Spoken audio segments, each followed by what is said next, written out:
Saya Ririn Medistarani dengan NPM 221063 Saya Ririn Rusmayanti dengan NPM 22106311170044. Perkenalkan, saya Siti Nurwaela dengan NPM 22106311170049. Nama saya Widya Ningsih, NPM saya 2210631170051. Pertama, ini merupakan pengantar untuk sistem operasi di mana kita akan memahami esensi dari sistem operasi, fungsinya serta berbagai jenis sistem operasi yang ada.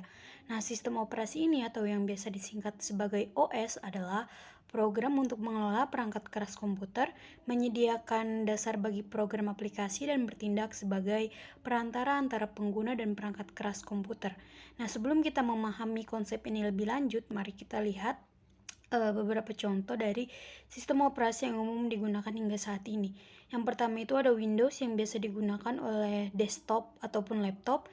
Yang kedua ada Linux dan Ubuntu, dua sistem operasi ini yang sumbernya terbuka dan populer, serta Mac OS dari Apple yang digunakan untuk laptop MacBook dan iOS. Selain itu Android ini sistem operasi yang digunakan pada aplikasi mobile. Nah, untuk memahami konsep ini lebih baik, mari kita gambarkan struktur dasar dari sistem komputer ini. Pada level paling dasar terdapat perangkat keras komputer yang terdiri dari CPU, memori, dan perangkat input-output. Nah, CPU ini adalah proses pusat.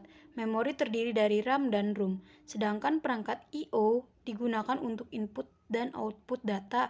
Nah, dengan memahami dasar ini, kita mulai memahami peran serta fungsi sistem operasi dalam pengelolaan perangkat keras dan penyediaan lingkungan bagi program aplikasi kita. Organisasi dalam sistem operasi adalah proses mengatur interaksi antara beberapa proses yang berbeda agar terjadi kesinambungan antara proses yang terjadi sehingga proses dapat berjalan sebagaimana mestinya. Nah, interaksi tersebut dapat dilakukan melalui sistem berbagi memori atau dengan cara saling berkirim pesan. Sinkronisasi diperlukan untuk mengatur penerimaan dan pengiriman pesan sehingga kesalahan penerimaan pesan dapat diperkecil.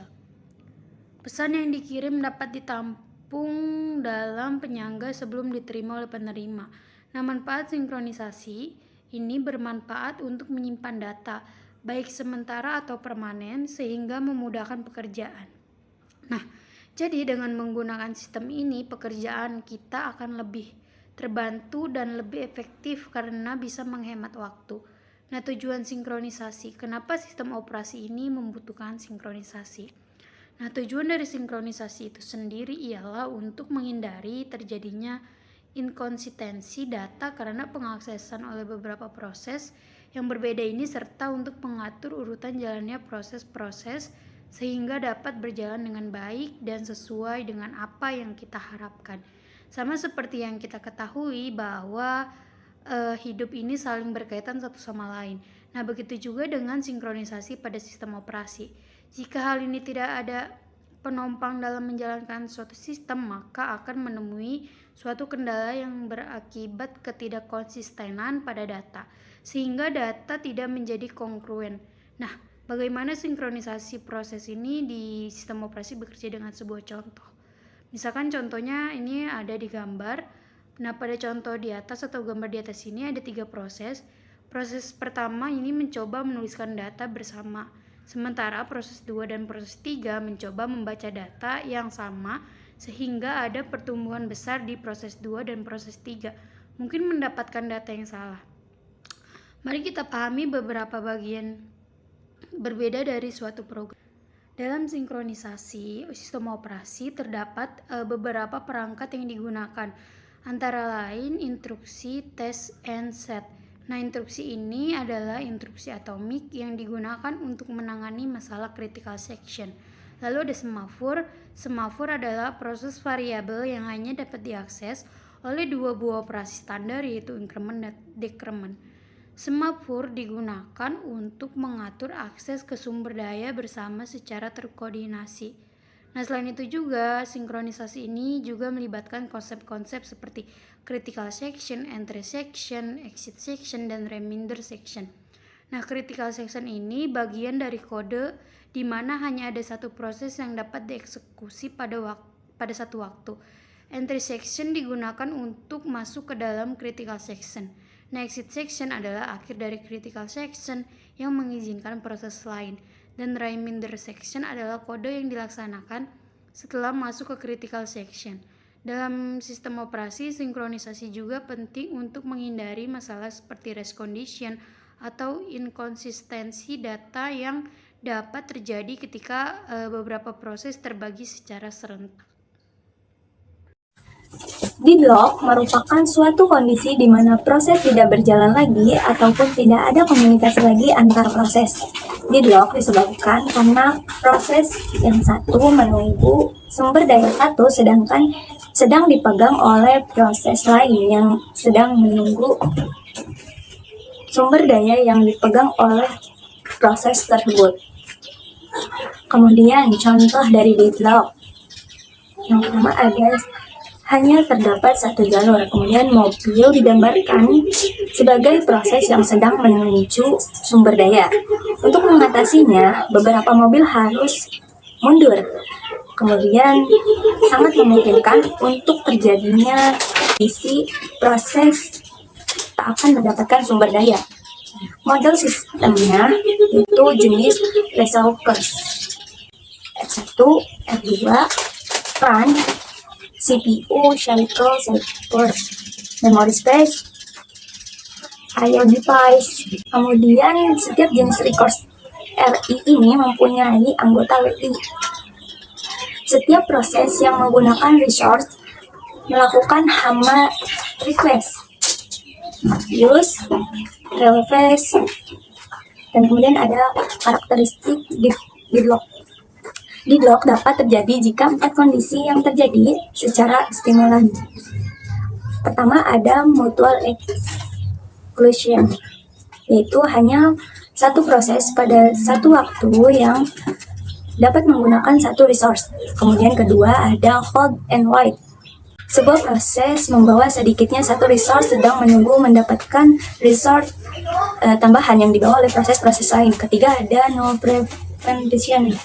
Sebuah resource dapat dibebaskan hanya oleh proses yang membawanya setelah proses menyelesaikan task atau pekerjaan. Kemudian terakhir ada molecular weight. Terdapat sekumpulan P0, P1, dan seterusnya dari proses yang menunggu di mana P0 menunggu resource yang dibawa oleh P1. P1 menunggu resource yang dibawa oleh P1. P1 kemudian menunggu resource yang dibawa oleh P2 sampai PM1 menunggu resource yang dibawa oleh PN dan P0 menunggu resource yang dibawa oleh P0. Kemudian ada cara kerja deadlock. Dalam sistem operasi melibatkan beberapa konsep dan strategi antara lain pencegahan deadlock. Nah, pencegahan deadlock ini dilakukan dengan menghindari kondisi yang mungkin menyebabkan deadlock terjadi. Salah satu pendekatan pencegahan deadlock adalah dengan menggunakan metode alokasi sumber daya yang aman, seperti algoritma Banker yang diciptakan oleh Dijkstra. Kemudian metode ini memastikan bahwa alokasi sumber daya tidak akan menyebabkan deadlock pula. Penghindaran deadlock dilakukan dengan menghindari situasi yang berpotensi menyebabkan deadlock. Sistem operasi menggunakan algoritma penghindaran deadlock untuk memantau dan menganalisis alokasi sumber daya yang dilakukan oleh proses. Jika sistem operasi mengetahui bahwa alokasi sumber daya dapat menyebabkan deadlock, sistem akan menolak atau menghindari pengaksesan tersebut untuk mencegah terjadinya deadlock 2. Kemudian ada deteksi dan pemulihan deadlock. Deteksi deadlock dilakukan dengan memeriksa apakah terjadi deadlock dan menentukan proses dan sumber daya yang terlibat dalam deadlock. Setelah deadlock terdeteksi, sistem operasi melakukan pemulihan dengan menghentikan atau menghancurkan salah satu proses yang terlibat dalam deadlock. Hal ini memungkinkan sistem operasi untuk beroperasi kembali tanpa deadlock 2. Kemudian ada timeout. Salah satu cara untuk menangani deadlock adalah dengan menggunakan timeout. Timeout adalah periode waktu tertentu yang didefinisikan oleh sistem di mana sebuah transaksi yang meminta sebuah lock akan menunggu. Jika lock tidak dilepaskan dalam waktu yang ditentukan, transaksi tersebut akan dianggap deadlock dan dapat dihentikan atau di-abort. Kemudian ada pendeteksian deadlock. Pendeteksian deadlock ini dilakukan dengan secara periodik apakah terjadi deadlock dalam sistem. Sistem operasi memeriksa kondisi circular wide dan memeriksa adanya deadlock setiap kali ada sumber daya yang hendak digunakan oleh sebuah proses. Jika terjadi deadlock terdeteksi, sistem operasi dapat melakukan pemulihan dengan menghentikan proses yang terlibat dalam deadlock 4.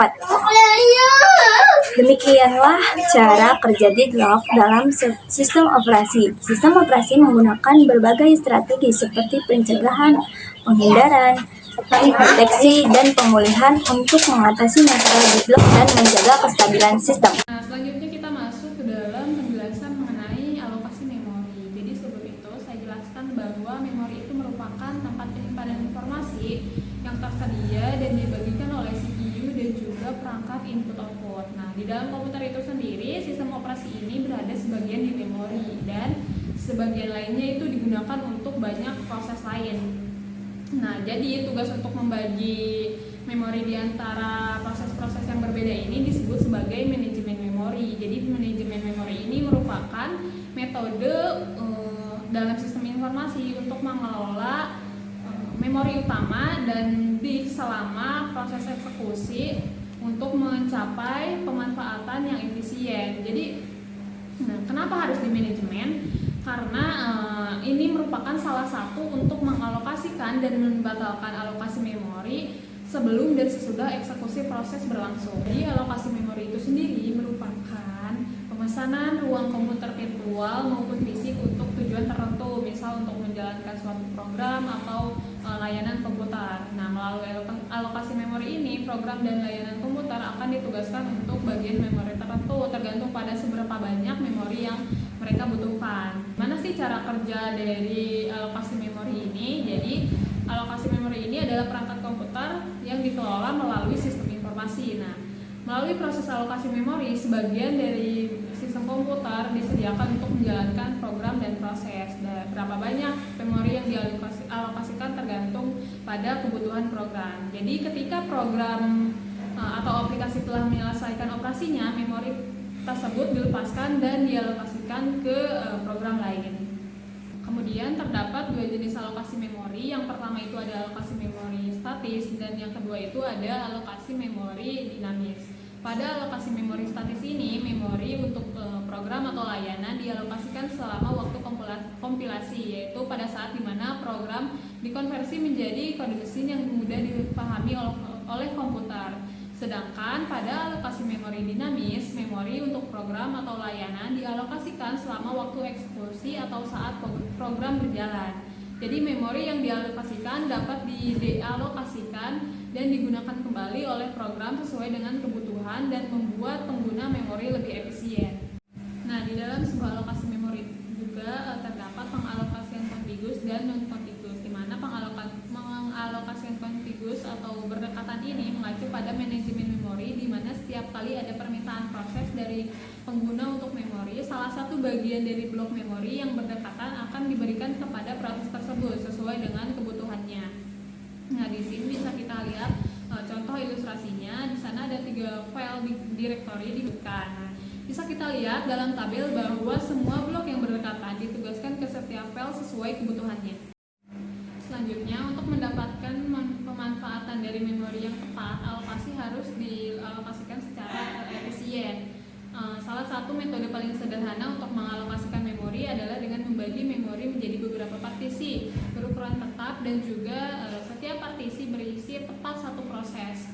Nah, dengan demikian, derajat dari multiprogramming ini dapat diperoleh dari jumlah partisi. Jenis partisi yang pertama itu ada multiple partisi, yang mana dalam metode ini suatu proses dipilih dari antrian input dan dimuat ke dalam partisi bebas, sehingga ketika proses berakhir, partisi tersebut menjadi tersedia untuk proses lainnya. Sedangkan yang kedua itu ada fixed partisi, yang mana sistem operasi ini menyimpan tabel yang menunjukkan bagian memori mana yang tersedia dan mana yang digunakan oleh proses. Awal seluruh memori tersedia untuk proses pengguna dan dianggap sebagai satu blok memori yang tersedia. Memori yang tersedia ini dikenal sebagai hole atau lubang. Ketika proses tiba dan membutuhkan memori, sistem operasi mencari lubang yang cukup besar untuk menyimpan proses. Nah, jika persyaratan terpenuhi, maka memori akan dialokasikan untuk proses tersebut. Jika tidak, sisanya akan tersedia untuk memenuhi permintaan di masa mendatang. Nah, saat mengalokasikan memori, terkadang ada masalah alokasi penyimpanan dinamis yang menyangkut bagaimana memenuhi permintaan berukuran N dari daftar lubang kosong atau sebagainya. Nah, di sini ada beberapa solusi untuk masalah tersebut. Solusi dari masalah dari alokasi memori ini, yang pertama ada dengan base fit. Jadi dalam metode ini, proses pertama yang sesuai dengan lubang memori yang cukup besar akan dialokasikan ke lubang tersebut. Ini yang mana berarti bahwa lubang pertama yang cukup besar untuk menampung proses tersebut akan dipilih, dan tanpa memperhatikan apakah lubang tersebut sesuai dengan ukuran proses atau tidak. Nah, selanjutnya di sini ada contoh di mana di dalam diagram ini blok memorinya adalah 40 KB. Nah, itu merupakan hole ruang kosong pertama yang tersedia dan dapat menyimpan proses A yang berukuran 25 KB karena dua blok pertama tidak memiliki ruang memori yang cukup.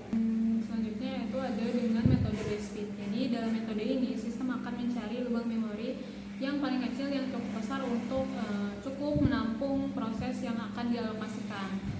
Ini berarti bahwa lubang dengan ukuran yang paling sesuai yang akan dipilih. Hal ini dilakukan untuk meminimalkan pemborosan memori. Kemudian bisa kita lihat pada contoh gambar pertama, kita akan menelusuri daftar lengkap untuk menemukan hole terakhir dari 25 KB ini, yang merupakan lubang paling cocok untuk proses A, yang mana ukurannya itu sebesar 25 KB juga. Nah, dalam metode ini pemanfaatan memori lebih maksimal dibandingkan dengan teknik alokasi memori lainnya. Untuk teknik selanjutnya itu ada metode warp speed, yang mana dalam metode ini proses akan dialokasikan ke lubang memori terbesar yang tersedia. Nah, ini berarti bahwa proses yang akan ditempatkan di lubang dengan ukuran yang paling besar, bahkan jika lubang tersebut lebih besar dari ukuran proses yang akan dialokasikan. Nah, metode ini tuh cenderung meninggalkan lubang-lubang kecil yang sulit diisi nantinya. Lihat pada contoh gambar di mana proses A dengan ukuran 25 KB dialokasikan ke blok memori terbesar yang tersedia yaitu 60 KB. Nah, pemanfaatan memori yang tidak efisien ini adalah masalah yang paling buruk. Alokasi yang non-contiguous dikenal sebagai alokasi dinamis atau linking. Adalah teknik alokasi memori yang digunakan dalam sistem operasi untuk mengalokasikan memori ke proses-proses yang tidak memerlukan blok memori yang berdekatan. Dalam teknik ini, setiap proses dialokasikan serangkaian blok memori non-contiguous yang dapat diletakkan di mana saja dalam memori fisik.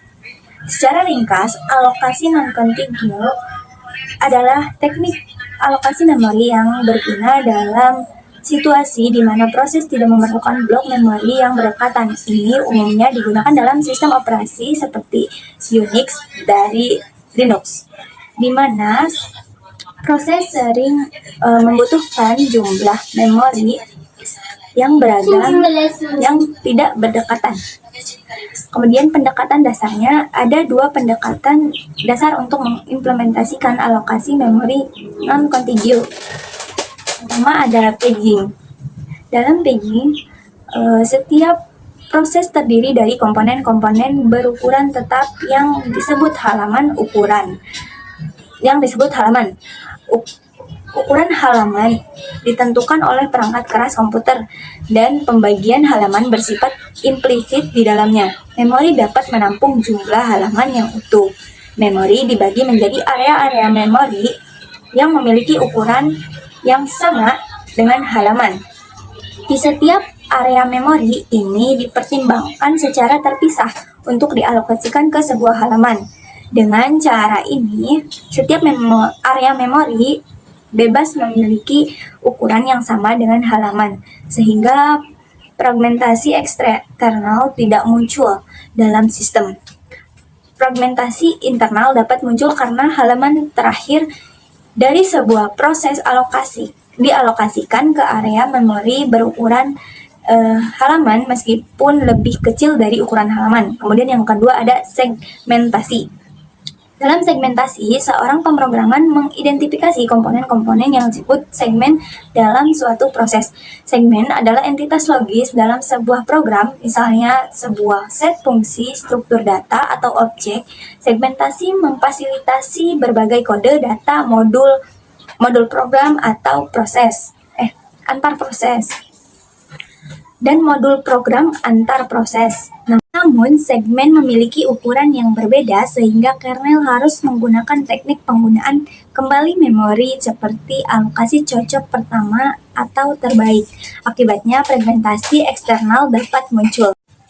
Ada beberapa keuntungan dari alokasi non-contiguous.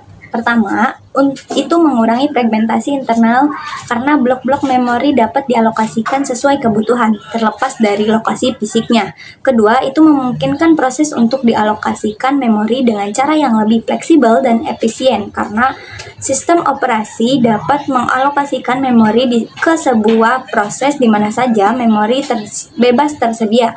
Namun, ini dapat menyebabkan fragmentasi eksternal di mana memori yang tersedia dibagi menjadi blok-blok kecil yang tidak berdekatan sehingga sulit untuk mengalokasikan blok-blok besar memori ke sebuah proses.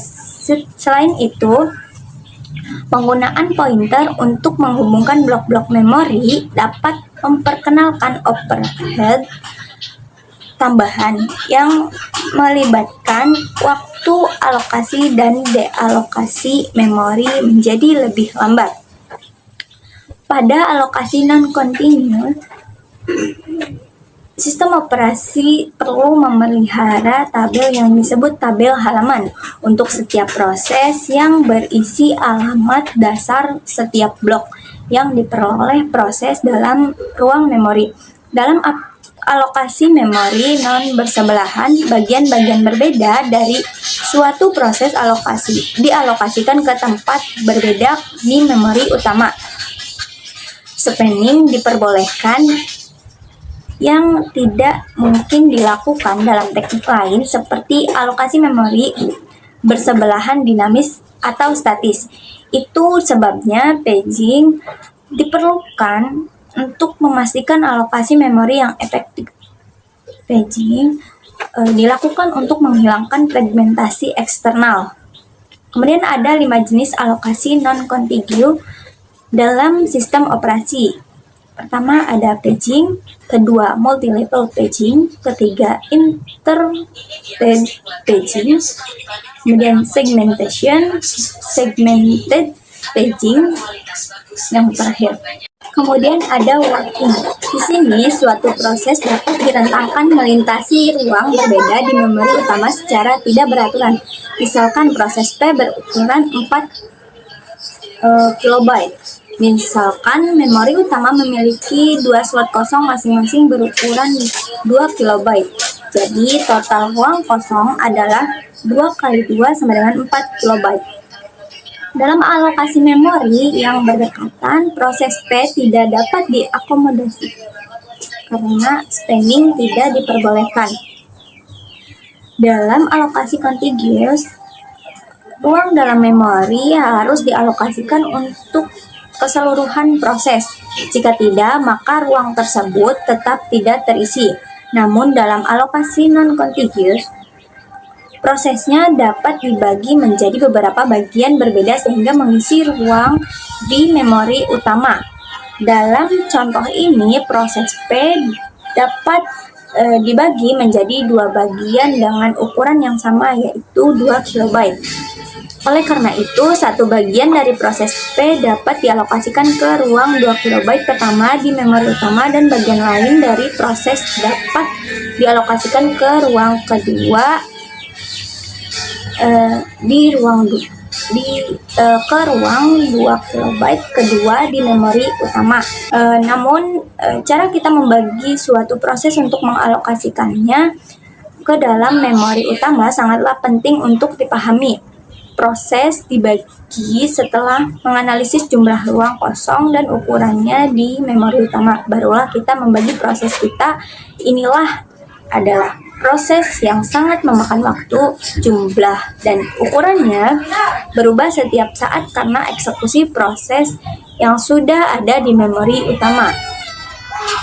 Untuk menghindari proses yang memakan waktu ini, kami membagi proses kami di memori sekunder terlebih dahulu sebelum mencapai memori utama untuk pelaksanaannya. Setiap proses dibagi menjadi beberapa bagian dengan ukuran yang sama, disebut halaman. Kami juga membagi memori utama kami menjadi beberapa bagian dengan ukuran yang sama yang disebut frames. Penting untuk dipahami bahwa ukuran halaman dalam proses sama dengan ukuran frame di dalam memori. Meski jumlahnya mungkin berbeda, timbangan memori utama kosong yang memiliki ukuran setiap frame adalah 2 KB dan dua proses P1 dan P2 masing-masing berukuran 2 KB. Memori utama yang terselesaikan bisa dilihat dari gambar berikut. Sebagai kesimpulan, kita dapat mengatakan bahwa paging memungkinkan ruang alamat memori suatu proses menjadi tidak bersebelahan. Paging lebih fleksibel karena hanya halaman dari suatu proses yang dipindahkan. Input-output. Pengertian dari sistem input-output dalam komputer merujuk pada proses di mana data diproses dan kemudian dikirimkan kembali ke pengguna atau ke perangkat lain dalam bentuk yang dapat dipahami dan dapat digunakan. Proses ini melibatkan 3 komponen utama, yaitu input, pemrosesan, dan juga output. Pengertian input adalah data yang dimasukkan ke dalam komputer melalui perangkat input atau input device. Kemudian pemrosesan adalah tahap di mana data input diolah oleh unit pemrosesan. Ini melibatkan pengolahan data sesuai dengan instruksi yang diberikan oleh pengguna atau aplikasi yang sedang berjalan. Kemudian output adalah hasil dari proses pemrosesan data yang kemudian dikirimkan kembali ke pengguna atau ke perangkat lain. Alat-alat input dan output sangat penting bagi komputer karena mereka memungkinkan komunikasi antara pengguna dan komputer. Tanpa keduanya, komputer tidak bisa berjalan semestinya karena keduanya saling berkaitan untuk memproses data. Input dan output memungkinkan komputer untuk berinteraksi dengan pengguna dan menampilkan hasil dari operasi yang dilakukan.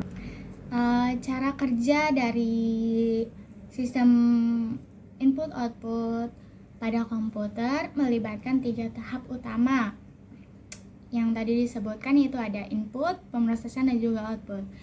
Oke, berikut adalah penjelasan tentang cara kerja masing-masing tahap. Tahap input adalah tahap awal di mana data mentah dimasukkan ke dalam sistem komputer melalui perangkat input seperti input device. Contohnya perangkat input termasuk keyboard, mouse, scanner, dan mikrofon.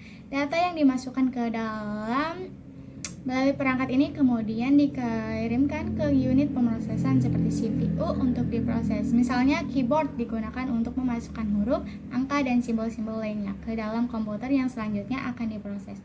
Kemudian pemrosesan atau proses. Pada tahap ini data yang telah dimasukkan melalui perangkat input diproses oleh CPU. CPU melakukan fungsi perhitungan dan logika untuk perbandingan dan juga mengontrol.